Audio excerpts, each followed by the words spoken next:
ஒரு சிவகுமாருமே இந்த ரவுடிசத்துக்கு இம்ப்ரெஸ் ஆகுறாரு. இந்த மாதிரி கெத்தா இருக்கலாம், மர்டர் பண்ணிட்டு அவங்க கெத்தா இருக்கலாம், நம்மளை பார்த்தா எல்லாரும் மாதிரி மதிப்பாங்க அப்படின்ற ஒரு தாக்கம் இவருடைய மனசுல வந்துருது. அதனால நம்ம ஆனா பெரிய ரவுடியா ஆகணும் அப்படின்ற ஒரு எண்ணம் இவருடைய மனசுல தோன்றுறது.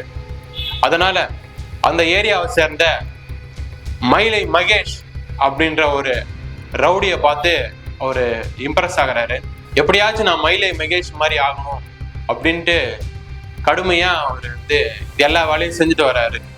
ஆரம்பத்துல சின்னதா ஒரு வழிப்பறி, அந்த மாதிரி ஒரு கொள்ளை, அந்த மாதிரி செயல்களில் ஈடுபடுறாரு. எல்லாருக்கும் மிரட்டி பணம் வாங்குறது, அப்படி பண்றது, அவங்க எல்லாருக்கிட்டையும் சண்டை போடுறது, சண்டையிலையா இருந்தாலும் எல்லா விஷயத்துலயுமே நல்ல ஒரு பேர் கிடைக்குது. அதனால இவருக்கு அதிகமான பசங்க சேர்றாங்க. அந்த ஏரியாவில் இருக்கிற பசங்களே கொஞ்சம் சேர ஆரம்பிக்கிறாங்க. இது மயிலை மகேஷ் காதுக்கு போகுது. என்னடா இவன் நம்மள மாதிரி ஆமான்னு பார்த்தா நமக்கு பதிலா இவன் வந்துருவான் போல அப்படின்னு கருதி சிவகுமார கொல்ல முடிவெடுக்கிறாங்க மயிலை மகேஷ். அதற்காக இவருடைய மச்சான்களை அனுப்பி சிவகுமார கொலை செய்ய திட்டமிடுறாங்க.